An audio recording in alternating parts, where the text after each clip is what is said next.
Después de hablar de Lope de Vega y de Felipe II, vamos a hablar de otra de las personalidades que han dirigido, por decirlo de alguna manera, este calendario de Adviento que habéis ido abriendo poco a poco durante estos días. Y es el culpable de los colores que habéis estado manejando. Yo, en mi humilde intento de aficionada al tema, porque me considero semiprofesional tiñendo, pero nunca llegaré a la maestría de este señor. Sabéis, porque lo he contado ya varias veces, que los colores que habéis ido encontrando se están extraídos de uno de mis cuadros favoritos, que es Las hilanderas de Velázquez. Así que la persona de la que os voy a hablar hoy es Diego de Velázquez, el pintor que fue contemporáneo, casi, bueno, sí, a ratos también, de Lope de Vega, y que fue pues pintor de corte de Felipe II, y ha sido uno de los pintores que más han influido en la historia del arte europeo prácticamente hasta el siglo XX. Lo he dicho, uno de mis cuadros favoritos es Las hilanderas, está pintado por él. Está pintado utilizando esa técnica tan inconfundible de él que cuando estás lejos eres capaz de ver detalles que cuando te acercas no están en el cuadro por el tipo de pincelada que utiliza y demás. No nos vamos a poner extremadamente técnicos, no vamos a estudiarnos las pinturas, etcétera, etcétera, aunque sí que quiero hacer un pequeño análisis del cuadro de Las hilanderas, que al fin y al cabo es el cuadro que nos ha llevado a todo este follón, junto con Lope de Vega como inspiración para todas las frases y demás que os han ido acompañando en este tiempo. Así que, sin más, ya sabéis que estoy haciendo las introducciones un poco cortas en estos podcasts. Vamos a hablar de Diego Rodríguez de Silva y Velázquez, que fue bautizado el 6 de junio de 1599, así que probablemente nació unos días antes, y murió el 6 de agosto de 1660. Que sabéis, fue un pintor español y el artista más importante de la corte de Felipe IV de España y Portugal, así como uno de los mayores representantes del siglo de oro español en cuanto a la pintura. Fue un artista que se le suele englobar dentro del periodo del barroco, que va desde 1600 a 1750, y empezó a pintar con un estilo que se conoce como tenebrista, muy preciso, y que más tarde fue desarrollando una manera más libre y caracterizada por unas pinceladas más grandes y cuadros de gran tamaño que permitían que estas pinceladas grandes, vistas desde lejos, que es que no son cuadros para ver de cerca, dieran sensación de detalle, etcétera, etcétera, utilizando una maestría de la perspectiva. Además de una gran cantidad de escenas históricas y culturales importantes de su época y de mitología y demás, pintó.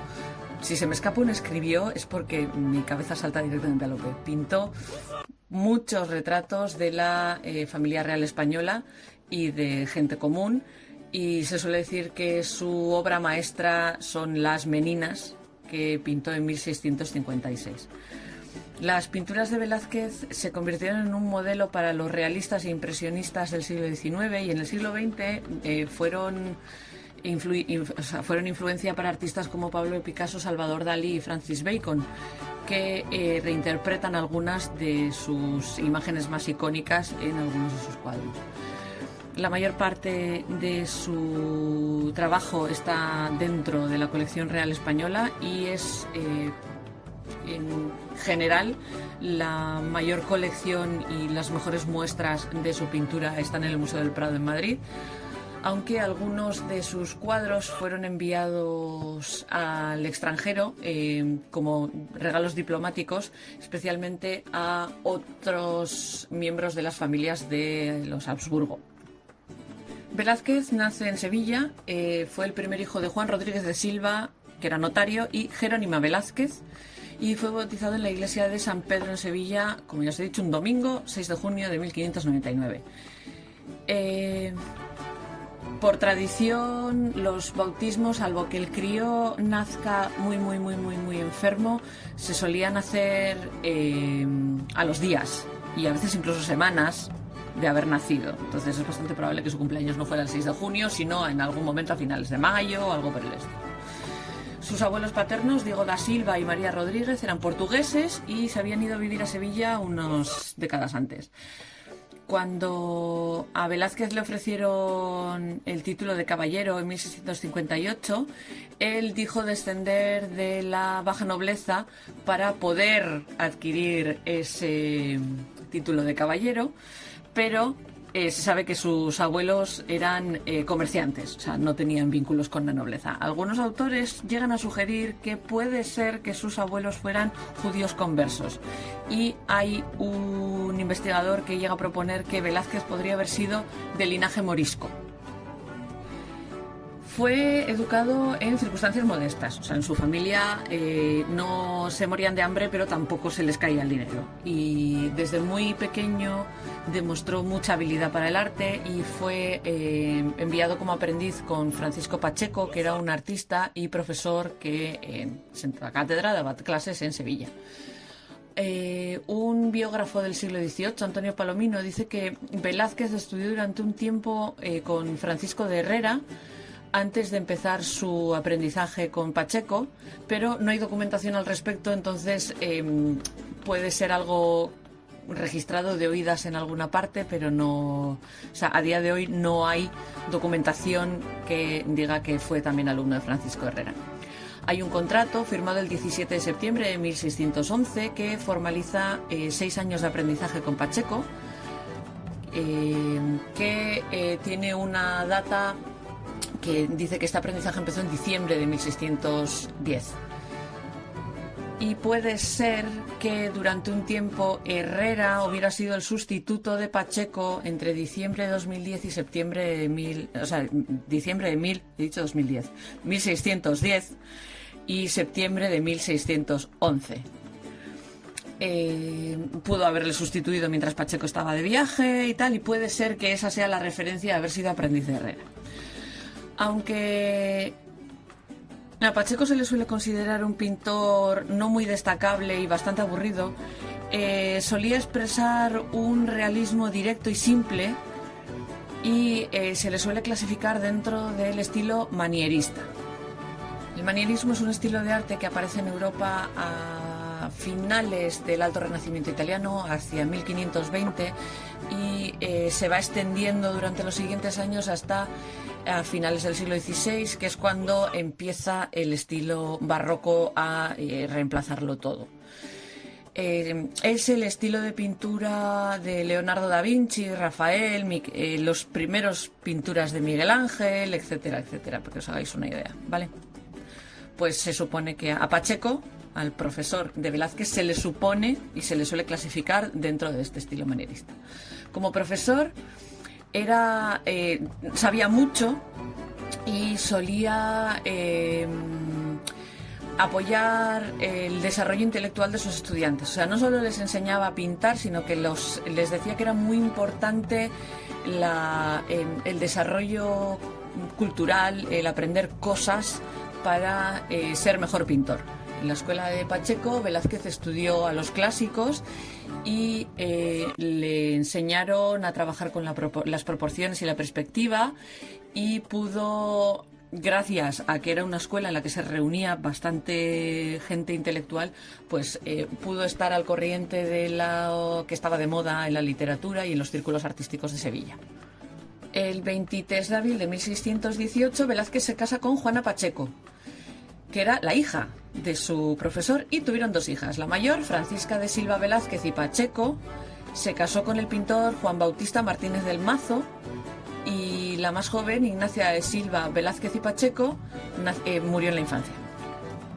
Los primeros trabajos que conocemos de Velázquez son los bodegones, que ya sabéis que un bodegón normalmente es una naturaleza muerta, suena muy mal, pero es que es como se les califica, que se centra alrededor de la comida, o sea, de escenas de cocina, por decirlo de alguna manera, ¿no? Fue uno de los primeros artistas españoles en pintar este tipo de escenas en cuadros como La vieja friendo huevos. De hecho, estos huevos fritos están están en el patrón de la bufanda porque me apasiona cómo están pintados estos cuadros. Pero es vieja friendo huevos.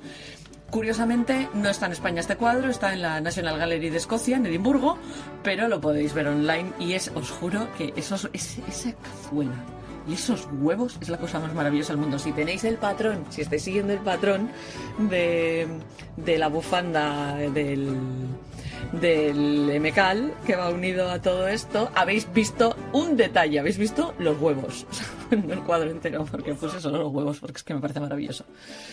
Y esto demuestra que, a pesar de ser un artista muy joven, tenía muchísima mano para dibujar de manera realista.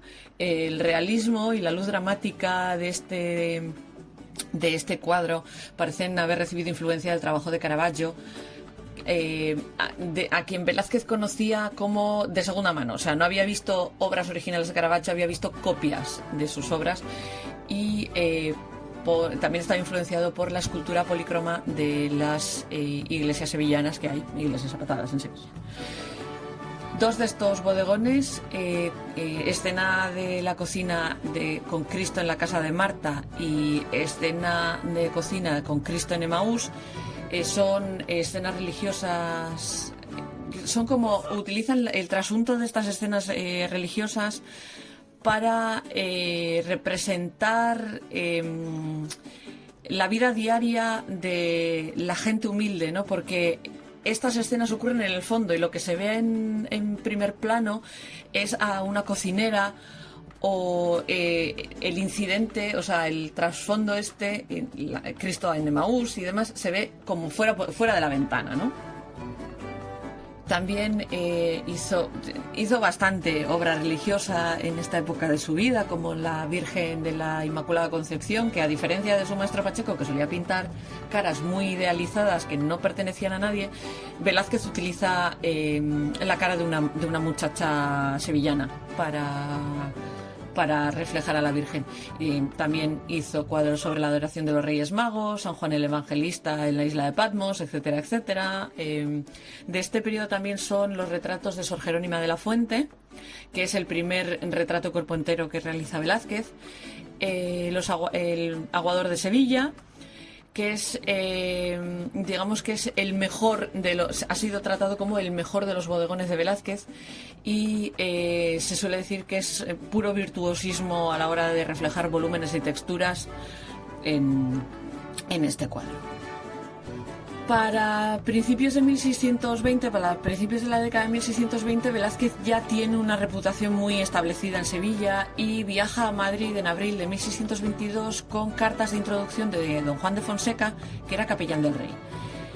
Velázquez no tuvo permiso para pintar al rey Felipe IV, pero sí que hizo un cuadro sobre el poeta Luis de Góngora a petición de Pacheco. En un principio este cuadro de Luis de Góngora tenía una corona de laurel coronando a Góngora, pero Velázquez más tarde eliminó esa corona de laurel pintando encima de ella. Vuelve a Sevilla en enero de 1923 y se queda en Sevilla hasta agosto de ese año. Es en diciembre de 1622 que Rodrigo de Villadrando, pintor favorito del rey, muere. Velázquez es entonces cuando recibe una carta de Gaspar de Guzmán, conde duque de Olivares, que era el poderoso ministro y valido de Felipe IV, para volver a la corte. Se le ofrecen 50 ducados, que son como 175 gramos de oro, para sus gastos. Y su suegro y maestro le acompaña en este viaje. Fonseca digamos que aloja al joven Velázquez en su casa y se presta como objeto para un retrato que, cuando completado, es enviado al Palacio Real. En ese momento se le pide un retrato para el rey, o sea, se le encarga un retrato del rey, y el 30 de agosto de 1623 Felipe IV posa para Velázquez. El retrato al rey le gustó mucho Y Olivares ordena a Velázquez que se quede a vivir en Madrid, se mude a Madrid, prometiéndole que ningún otro pintor volvería a pintar un retrato de Felipe y el resto de retratos del rey serían eliminados de la circulación. En fin, exclusividad. El siguiente año, en 1624, recibe 300 ducados por parte del rey para pagar los costos de mudar a toda su familia a Madrid, que se convierte en su hogar para el resto de su vida. O sea, no se queda a vivir en Madrid. Velázquez, al conseguir el encargo real, o sea, al conseguir esta especie de trabajo de encargo constante real, se gana un salario de 20 ducados al mes, el alojamiento y el pago de las pinturas que podría pintar. O sea, aparte de lo que le pagaban al mes, le pagaban el alojamiento y el material que necesitase para pintar. Su retrato de Felipe fue exhibido en las escaleras de San Felipe y fue recibido con entusiasmo. A día de hoy, ni el retrato de Fonseca ni este retrato de Felipe se conservan, desaparecieron. El Museo del Prado tiene 2 de los retratos de Velázquez, en los que la severidad del periodo de Sevilla ya ha desaparecido y los tonos son más delicados. El modelo tiene una postura firme y recuerda mucho a la forma en que Antonio Mor, que era el retratista de Felipe II, hacía posar a Felipe II. Y digamos que es la influencia de Antonio Mor en cómo se hacían los retratos en la escuela española es bastante importante precisamente por eso. Velázquez retrata a Felipe II llevando una golilla, que es este tipo de cuello de lino muy rígido que sale en ángulo recto respecto al cuello, la golilla. De esto hemos hablado en el podcast de Ardilana, que en el original alguna vez os he hablado de este tipo de adornos, etcétera, etcétera.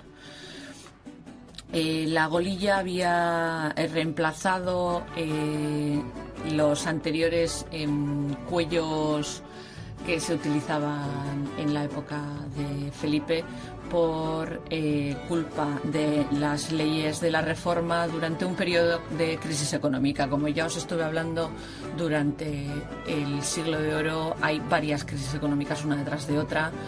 Y los reyes tienen que recurrir a la bancarrota varias veces, etcétera, etcétera. Pues una de las veces en las que se solía reflejar es la austera moda que tenían algunos reyes austrias, y pues una de estas cosas es el cambio a la golilla, que era más simple que otros cuellos que se habían llevado con anterioridad.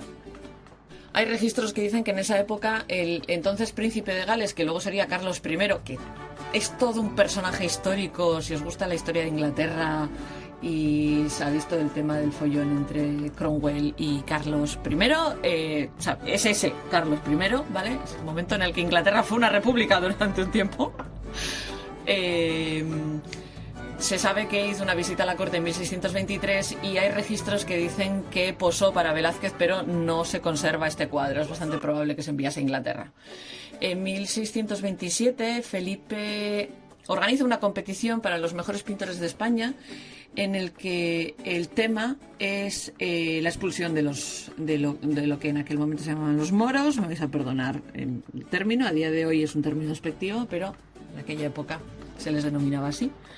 Gana Velázquez con una pintura que se destruye en un fuego del palacio en 1734 y que los registros dicen que mostraba a Felipe III apuntando con su bastón a un grupo de hombres y mujeres que son expulsados por soldados, mientras que la personificación femenina de España está sentada en calma y reposo. Aparte del prestigio de ganar la competición, a Velázquez se le nombra ujier como recompensa. Más tarde recibe digamos que un pago diario de 12 reales, que es la misma cantidad que se pagaba a los barberos de la corte, y 90 ducados al año para vestirse. En septiembre de 1628, inciso, si os acordáis, cuando os hice el podcast sobre la latina, estuvimos hablando de todo esto, de cómo los registros que tenían de ella eran de vestidos pagados por la reina, etcétera, etcétera. Pues con Velázquez pasó algo parecido. No es que el Velázquez tuviera un lío de faldas con el rey, sino que simplemente como al ser ujier entra a formar parte de la gente que trabaja alrededor del rey, etcétera, etcétera, pues eso implica un pago diario y luego que el tipo de vestido que tenía que llevar era muy concreto, entonces eso se pagaba también desde la corte. Lo dicho, en septiembre de 1628, Pedro Pablo Rubens, fue enviado a Madrid como emisario de la infanta Isabel, que si no recuerdo mal es Isabel Clara Eugenia, que estaba casada con el archiduque de Austria Alberto VII y eran los soberanos de Holanda, los Augsburgo, que reinaban en Holanda en aquel momento. Y Isabel Clara Eugenia, creo recordar que es hija de Felipe II. Paso más tiempo haciendo genealogías en mi cabeza que explicando cosas. Bueno, el caso es que Rubens, que todo esto había pintado a Isabel Clara Eugenia, visita Madrid y Velázquez le acompaña a ver los Ticianos que tienen en el Escorial.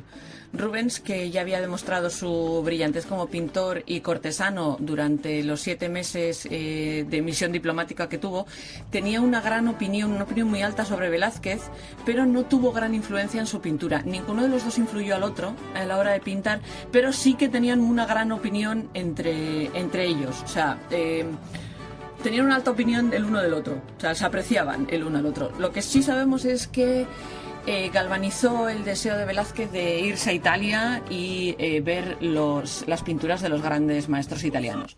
En 1626, Velázquez recibe 100 ducados por una pintura sobre Baco, que es El triunfo de Baco, también conocida como Los borrachos.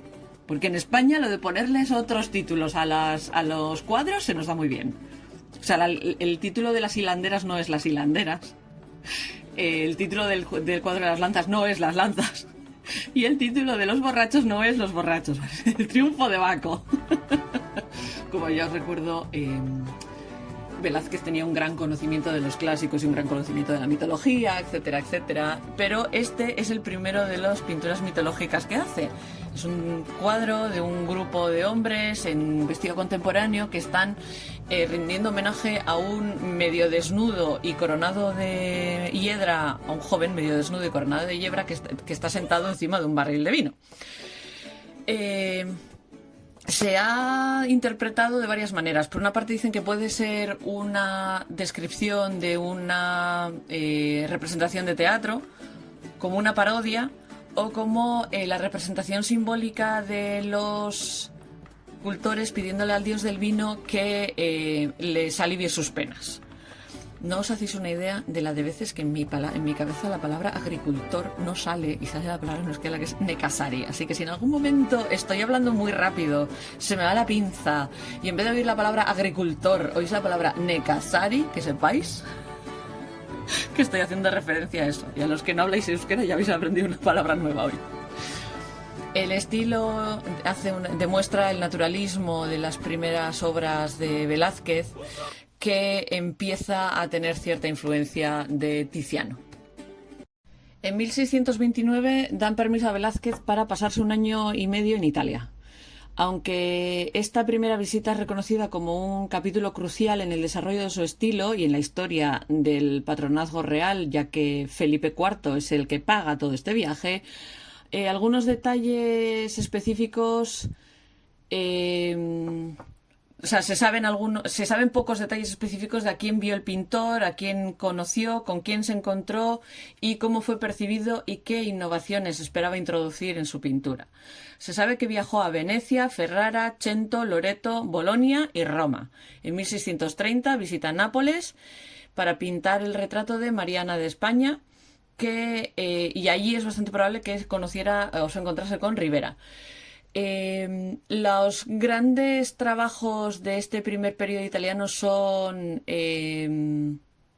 el que retrata la capa ensangrentada de José entregada a Jacob y Apolo en la forja de Vulcano, que en castellano no le hemos cambiado mucho el título, pero es la forja de Vulcano. Nos comemos a Apolo. Y mira que se le ve bien en el cuadro, pero a Apolo lo solemos dejar por el camino. Pero es Apolo en la forja de Vulcano.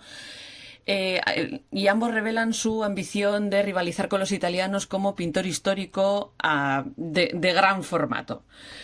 Estas dos composiciones tienen un tamaño similar y las figuras representadas tienen un tamaño casi natural, o sea, tamaño de persona, ¿vale?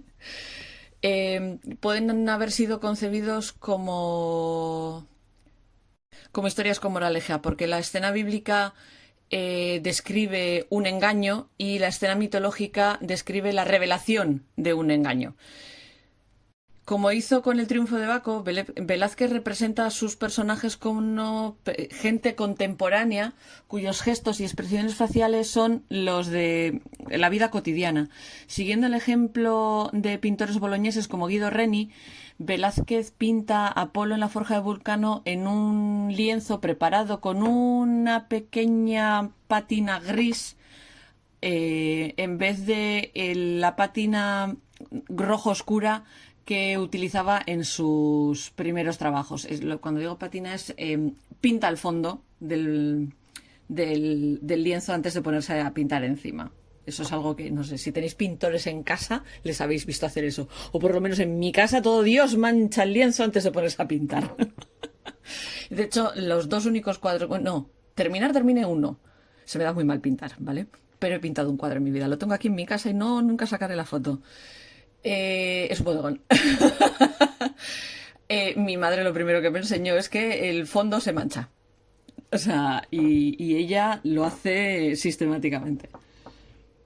El caso es que este cambio de fondo, de pasar de un rojizo oscuro a un gris claro, resulta en mayor luminosidad en la pintura de lo que había conseguido antes, y lo que hace es convertir en este uso de los fondos grises claros como costumbre. O sea, deja de utilizar los fondos oscuros y empieza a utilizar fondos claros.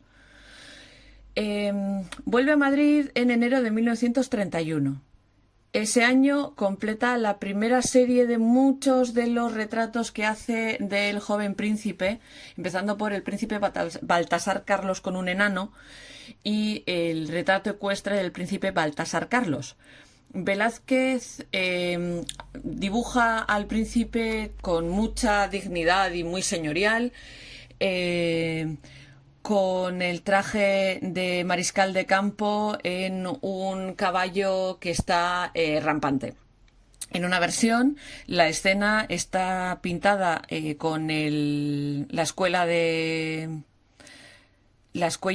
ecuestre de Palacio, en la que se le ve al rey y a la reina mirando desde un balcón, mientras que Olivares es el maestro que está enseñando a montar a caballo al príncipe.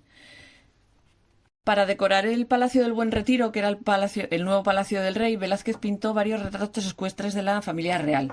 El propio Felipe IV a caballo, en la que se representa al rey de perfil, una imagen de majestad imperturbable, demostrando un gran control sobre el caballo, haciendo que levante las patas delanteras. Y el enorme cuadro de la rendición de Breda, este es el de las lanzas, ¿vale?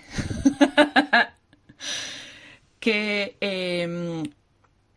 pinta para el palacio y que es a día de hoy la única pintura histórica que describe un hecho histórico contemporáneo de Velázquez que exista. O sea, sabemos que pintó más, pero esta es la única que existe.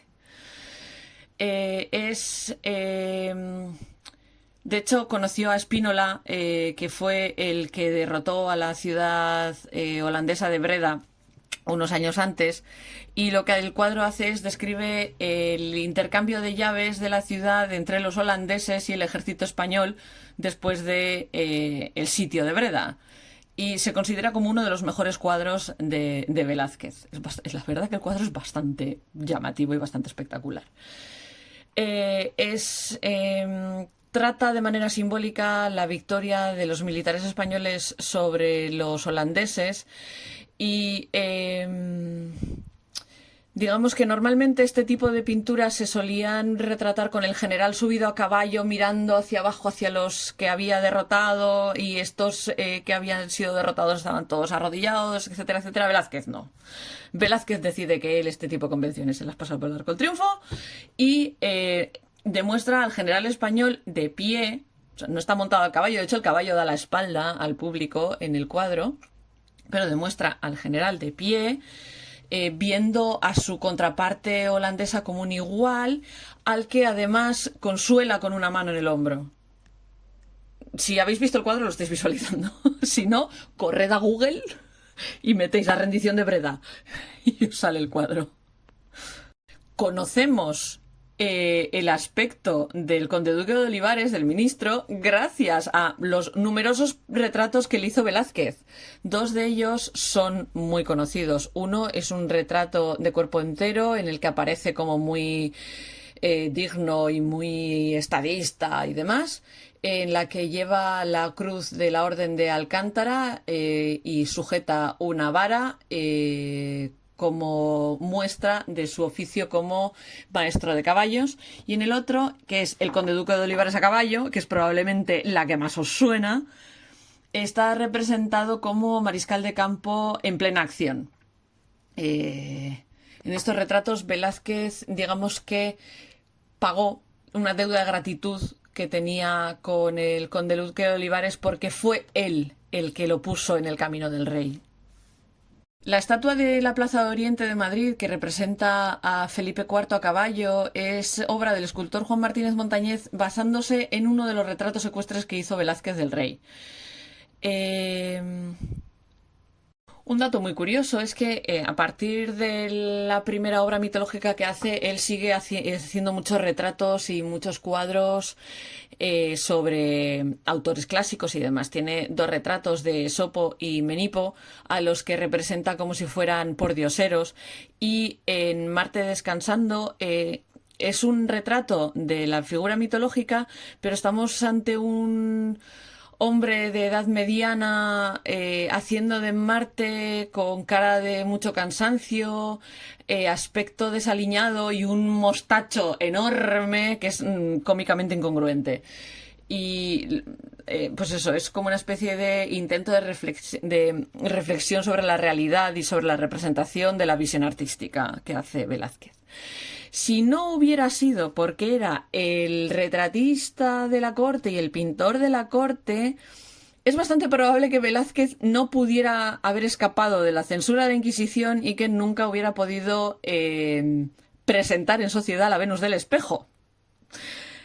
Ya que es el primer desnudo pintado por un artista español y es el único desnudo que sobrevive de Velázquez. Es la única figura desnuda que retrata Velázquez, la Venus del Espejo, ¿vale? Creo que, de hecho, técnicamente el nombre del cuadro es Venus ante el espejo, Venus y Cupido, porque el que sujeta el espejo es Cupido, ¿vale? Y es un desnudo de espaldas. Digo yo que todos habréis visto el cuadro, pero por si no os hacéis una idea, es un cuadro que está Venus tumbada, reclinada sobre un hombro, la cara realmente solo se le ve en el espejo, está Cupido sosteniendo el espejo y ella está reclinada sobre una tela azul oscura, y en el fondo hay como un cortinón rojo. Súper simple, pero súper bonito el cuadro. A mí personalmente me encanta.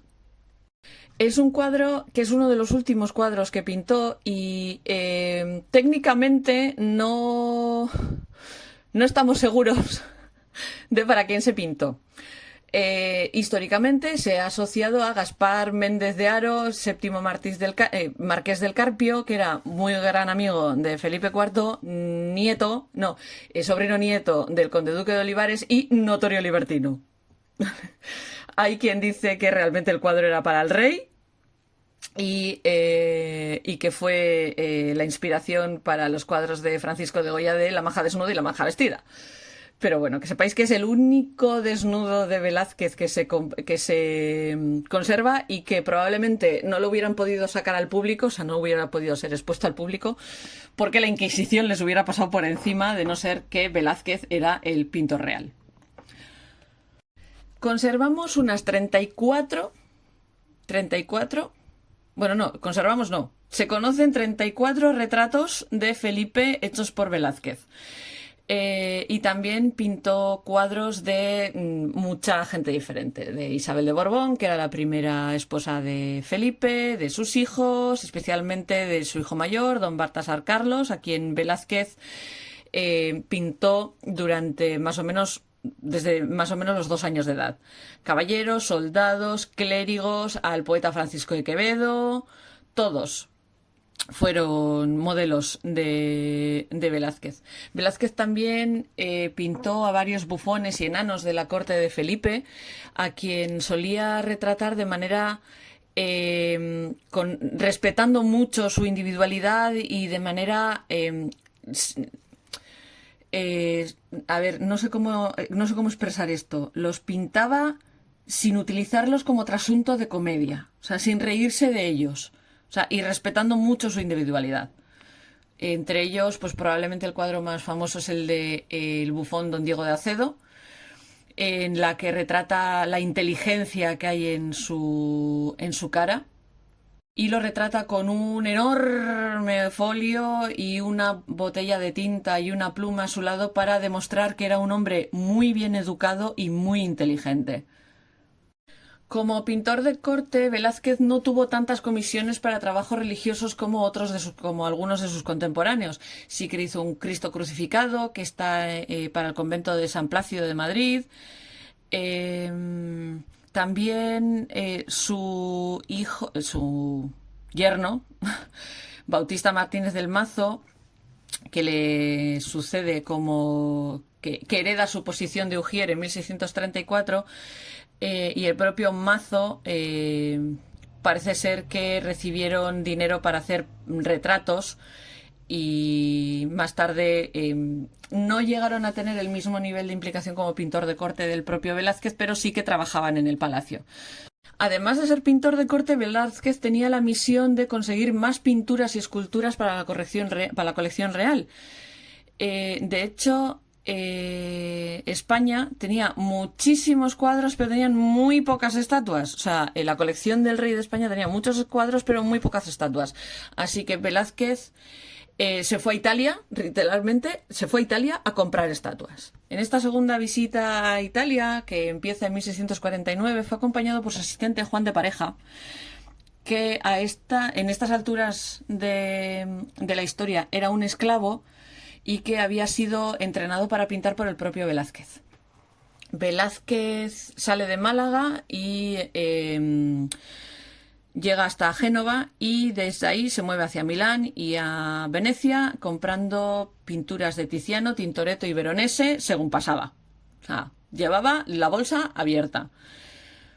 En Módena fue recibido por el duque de Módena y allí pintó un retrato para el propio duque, para su galería, y 2 retratos que a día de hoy están en la galería de Dresde, que también salen de la colección del duque de Módena. Lo que os he dicho, la mayoría de la pintura de Velázquez está en España, salvo todo lo que fue pintura diplomática, y esto del duque de Módena se considera pintura diplomática. Estas primeras pinturas que hace en Italia en su segundo viaje son como el heraldo de un ligero cambio en su forma de pintar, digamos que aparece en todo su esplendor en el retrato que hace del Papa Inocencio X, que a día de hoy está en Roma, en la que él fue recibido con muchos favores por parte del Papa, o sea, el Papa estaba contento de recibirle y le dio una medalla con una cadena de oro.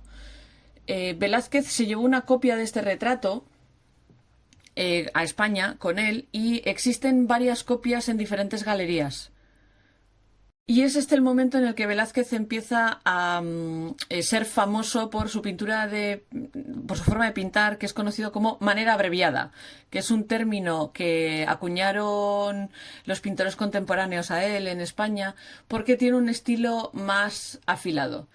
El retrato del Papa demuestra su carácter duro en la expresión y algunos en el Vaticano estaban asustados porque pensaban que el Papa se lo iba a tomar como algo poco favorable.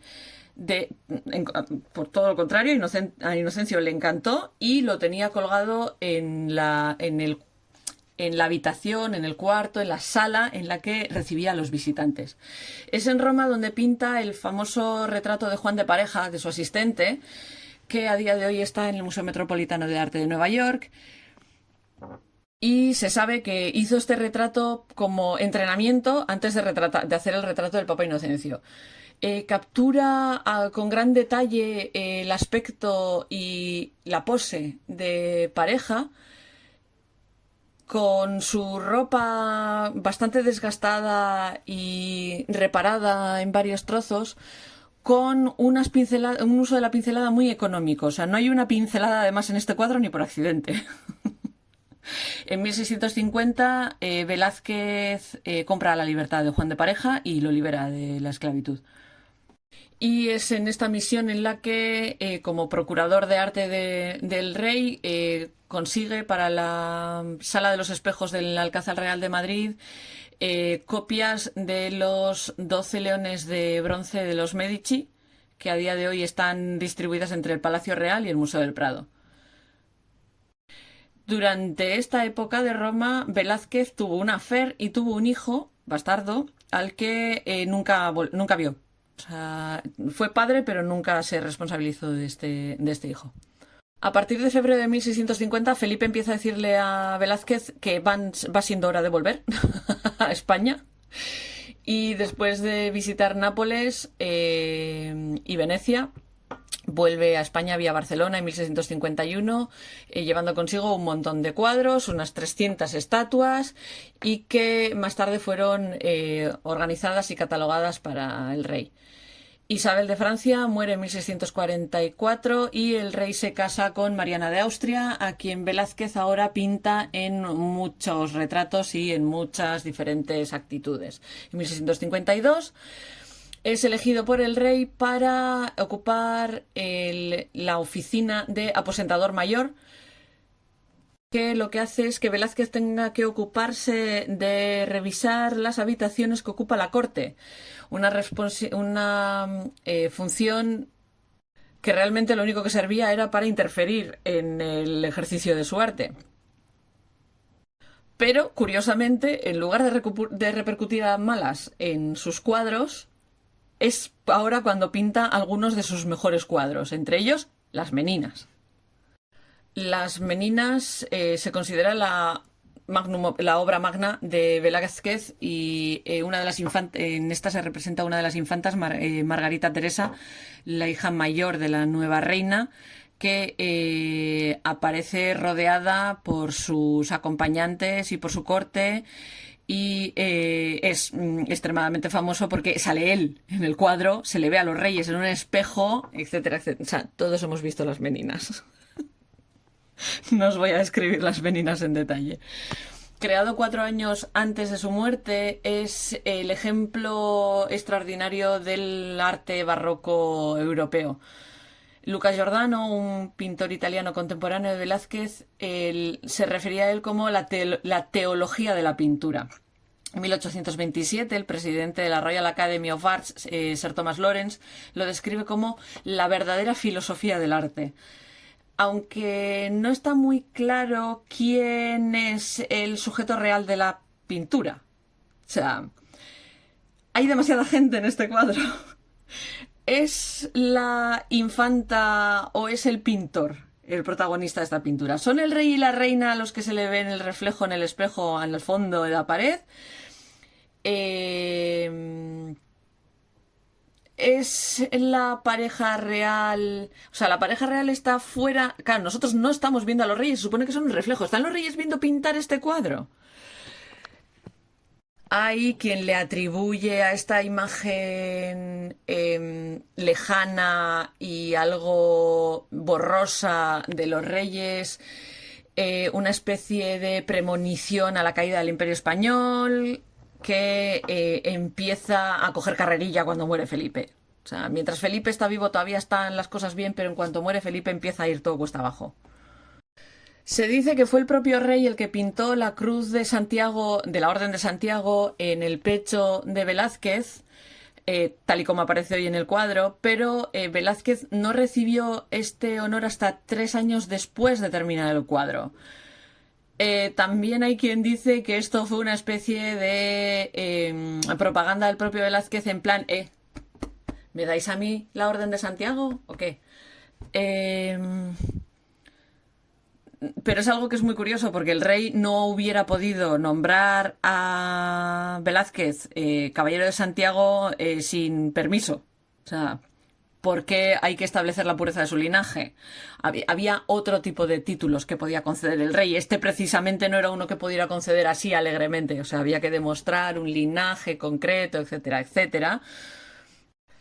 La intención de este tipo de investigaciones de linaje solían ser para evitar nombrar en posiciones importantes, porque la Orden de Santiago te abría puertas, en posiciones importantes a alguien que tuviera una pequeña mácula de herejía en su linaje. Esto quiere decir que tuviese sangre judía o morisca, o algún tipo de contaminación por ser comerciantes o por haber trabajado como comerciante en cualquiera de los dos lados de la familia en cualquier generación.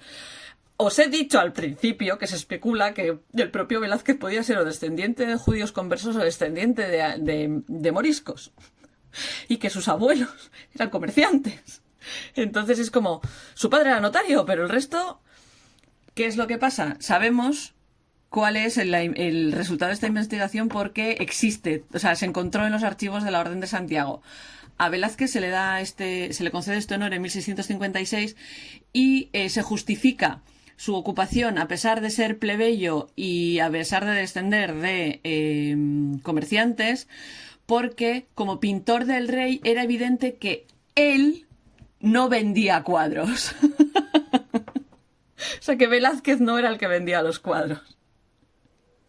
Hacia el final de la vida de Velázquez había dos patrones, cuando digo patrones, de la gente que muere la pasta, de arte en España. La Iglesia y la corte y el rey que adoraban el arte. Bartolomé Esteban de Murillo, que había trabajado toda su vida para la poderosa Iglesia, cuando murió apenas tenía dinero para que se pagase su funeral. Pero Velázquez había vivido y murió disfrutando de un gran salario y de una buena pensión. Una de sus últimas obras es Las hilanderas, que ya os he dicho que es una de mis obras favoritas, y luego hablaremos de esta obra, que su título original es La fábula de Aracne y demás. Luego os hablo del cuadro, pero os voy a hablar de los últimos años de la vida de Velázquez primero. Se pinta alrededor de 1657 y es una descripción de La fábula de Aracne de Ovidio. El tapiz que se ve en el fondo representa el rapto de Europa de Tiziano, o probablemente la copia que Rubens pinta en Madrid de este cuadro. Es un cuadro que tiene mucha luz, tiene mucho aire y tiene mucho movimiento y mucho color, y estos colores y este movimiento vibrante está manejado con mucho cuidado. Uno de los últimos retratos que hace Velázquez es uno de sus retratos más finos y mejor pintados, es el de la infanta Margarita Teresa con vestido azul, que digamos que su estilo está en el punto más alto al que va a llegar nunca. Los puntos de color que parece que vibran cuando les da la luz. La pintura en general tiene cierto efecto impresionista. Los impresionistas ya sabéis la forma que tienen de pintar, que es como las pinceladas son más difusas, no pintan detalles y demás. Pues esto tiene un estilo casi impresionista. O sea, si estás muy cerca del cuadro ves manchas. Tienes que estar a la distancia correcta para ver la tridimensionalidad de este cuadro. En 1660 se escribe un tratado de paz entre Francia y España que se consuma con el matrimonio entre María Teresa y Luis XIV. Esta ceremonia tiene lugar en la isla de los Faisanes, que es una pequeña isla en las marismas del Bidasoa, aquí, en Euskadi. Velázquez fue el encargado de decorar el pabellón español y de hacer una especie de performance entera, escénica, allí. Atrajo mucha atención por parte de la nobleza, por el esplendor de las ropas que llevaba, y el 26 de junio vuelve a Madrid. El 31 de julio pilla unas fiebres horribles Y sintiendo que se acerca a su final, firma su testamento, haciendo ejecutor de su legado a su mujer y a un amigo conocido como Fuensalida, que era el archivero real. Muere el 6 de agosto de 1660 y está enterrado en la capilla de Fuensalida en la iglesia de San Juan Bautista, y a los 8 días de morir, muere su mujer y la entierran con él. Esta iglesia fue destruida por los franceses en 1809 y a día de hoy no sabemos dónde están los restos de Velázquez y de su mujer. Y los herederos de Velázquez, su hija, tuvieron muchísima dificultad organizando las cuentas de lo que se le debía todavía a Velázquez desde el tesoro, desde la corona, y no es hasta 1666, después de la muerte del propio rey Felipe, cuando por fin se organizan las cuentas y se le paga lo que se le debe a la familia, etcétera, etcétera. Para ser un pintor que no es tan prolífico, porque se estima que produjo entre 110 y 120 lienzos, y no produjo ni grabados y se conservan muy muy pocos dibujos atribuidos a él, es una de las figuras más influyentes del retratismo español. De hecho, es hasta tal extremo que cuando le sucede como retratista de la corte su yerno utiliza un estilo tan parecido al de Velázquez que muchas de las obras de Mazo son atribuidas al propio Velázquez. En el siglo XVIII la reputación de Velázquez cae porque durante esa época los retratistas de corte eran foráneos, tanto en nacimiento como en entrenamiento. Y no es hasta que Jovellanos empieza a escribir sobre él en 1781 y más concretamente en 1778 Goya hace una serie de copias de pinturas de Velázquez como parte de un proyecto para el Conde de Floridablanca que vuelve a tener relevancia Velázquez en la vida cultural y de pintura de la corte española.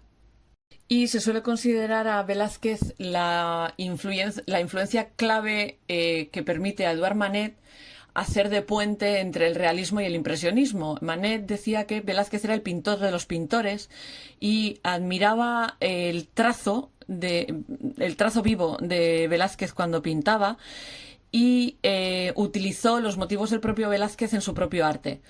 A finales del siglo XIX, retratistas como Whistler y John Singer Sargent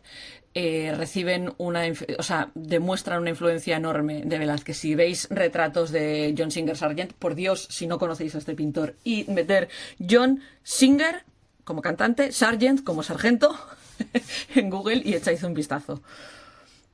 Se sabe que ha influido obras como el Guernica.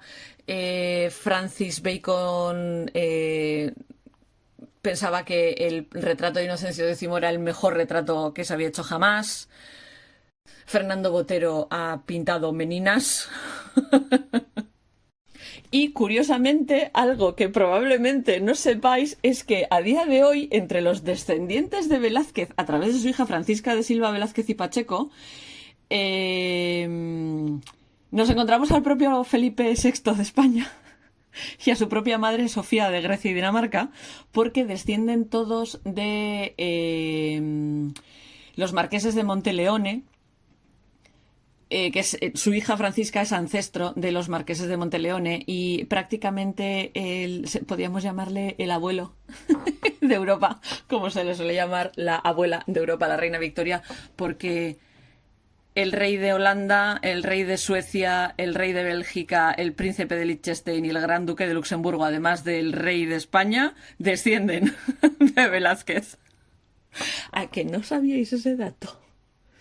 Ahora, antes de terminar, os voy a hablar de la fábula de Aracne, antes de dar por terminada el podcast de esta semana.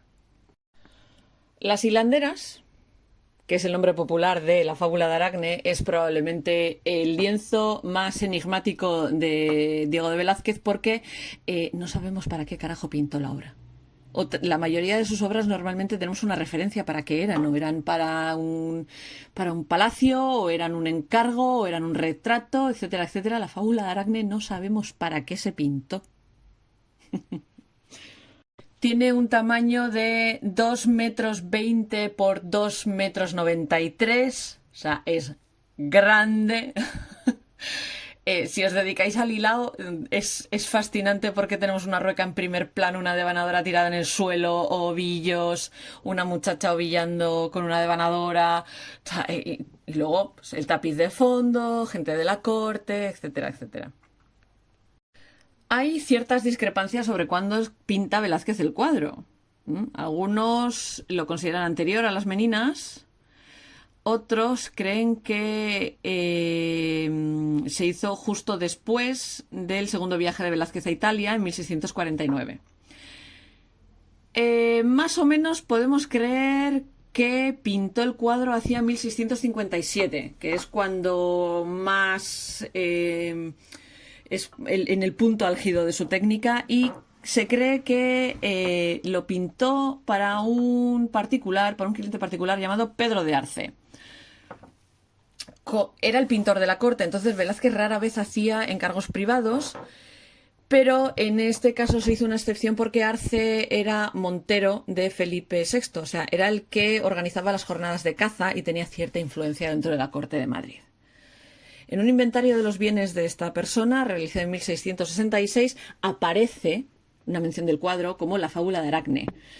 Después fue cambiando de manos, perteneció al duque de Medinaceli, fue llevado al Real Alcázar en 1716, fue dañado en el incendio de Nochebuena en 1734 que destruyó algún otro de los cuadros de Velázquez. Luego fue trasladado al Palacio del Buen Retiro y desde entonces se cita como parte de la colección real. Aparece mencionado en los inventarios de 1772 y 1779, y en 1819 se traslada el cuadro junto con otra gran parte de la colección real al Real Museo de Pinturas y Esculturas, que es el actual Museo del Prado. El Museo del Prado tiene un carro de años, ¿vale? Y de hecho la fundación del Museo del Prado es aprovechando las colecciones reales, o sea, escoger toda la colección real que había y meterla en un edificio. En cuanto al cuadro en sí, en primer plano vemos una sala con 5 mujeres, que son las hilanderas, que están preparando lanas. La mujer con la blusa blanca, a la que parece que le da toda la luz del cuadro, o sea, si os fijáis, hay 2 puntos de luz muy importantes en el cuadro. Uno es, en el primer plano, esta mujer que está ovillando desde una devanadora móvil. Es una copia de una de las figuras de la Capilla Sixtina de Miguel Ángel. Ahora cogéis un cuadro al lado del otro, ponéis el cuadro, os ponéis a mirar la Capilla Sixtina y a ver si encontráis la figura. Y en el fondo se ve a otro grupo de mujeres que parece que están elevadas sobre unas escaleras, que son 3 mujeres ricamente vestidas que parece que están contemplando un tapiz que refleja una escena mitológica. Sabemos que este tapiz es un tapiz que parece ser que es una copia de un tapiz de Tiziano hecho por Rubens. Durante mucho tiempo se había creído que Las hilanderas retrataba una jornada normal de trabajo en la fábrica de tapices de Santa Isabel de Madrid, y ya está. Son Ortega y Gasset y otros historiadores del arte español los que empiezan a decir que probablemente no sea algo tan prosaico y que sea un símbolo mitológico. A día de hoy sabemos que se trata de un tema mitológico. Retrata la fábula de Atenea y Aracne, que si me conocéis os la he contado 50.000 veces porque es una de mis fábulas favoritas de la mitología, que se describe en el 6º libro de la Metamorfosis de Ovidio. En ella, Aracne tejía tan bien que empezaron a decir las gentes de su pueblo que tejía mejor que Atenea. A Atenea se le atribuye el invento de la rueca, del distaff, ¿vale? No de la rueda. El torno de hilar, la rueda de hilar, la rueca, no es un invento. Nunca se le ha atribuido a Atenea porque básicamente en aquella época no existía. Cuando hablamos de este tipo de rueca hablamos del palo donde se pone la fibra, ¿vale? en la escena en primer término retrataría a la joven, o sea, a la que está de espaldas es Aracne, ¿vale? Trabajando en su tapiz afanosamente. Está cogiendo el hilo para seguir trabajando en el tapiz. La figura sobre la que recae la luz, ¿vale? La mujer vestida con la camisa blanca es Aracne. Y a la izquierda, fingiendo ser una anciana, está Atenea. Y sabemos que es la diosa porque, si os fijáis, a pesar de que tiene un aspecto envejecido en la cara, si veis la pierna, porque está enseñando la pierna, si veis la pierna, es la pierna de una persona joven. ¿Vale? Al fondo se representa el desenlace de la fábula. El tapiz confeccionado por Aracne está colgado de la pared y el tema es una evidente ofensa contra Palas Atenea, porque si recordáis, el tapiz que hace Aracne demuestra todas las veces que Zeus le puso los cuernos a Hera y buscó favores sexuales entre mujeres y diosas. Las mujeres que están delante del tapiz son la propia Atenea, porque su figura lleva todos sus atributos, incluido el casco, y ante ella encontramos a una humana rebelde, que lleva un atuendo que recuerda al plegado clásico de la ropa clásica. Y están colocadas de tal manera que parecen formar parte del tapiz. O sea, tú normalmente cuando ves este cuadro y miras al fondo, a veces te cuesta ver a las personas. Y lo que se puede ver es que las tres mujeres, las tres testigos, lo que están viendo es a Atenea justo en el momento en el que va a transformar a Aracne en araña. A partir de esta descripción vais a ir corriendo, vais a ver el cuadro y os vais a fijar en el fondo, en la pierna, etcétera, etcétera. Pero la próxima vez que tengáis que explicar el cuadro podéis explicar dónde está toda la historia contada, ¿vale? Como curiosidad, que sepáis que el cuadro no tiene el tamaño que tenía cuando lo pintó Velázquez, sino que sufrió una modificación cuando entró a formar parte de la colección real. Fue ensanchado más de 50 centímetros por la parte superior y 37 centímetros por los laterales. La ventana circular que se ve en lo alto del cuadro no está pintada por Velázquez, es un añadido posterior. Se supone que es bastante probable que esto ocurriese cuando se montó sobre un bastidor nuevo por los daños que sufrió durante el incendio en el Alcázar de Madrid.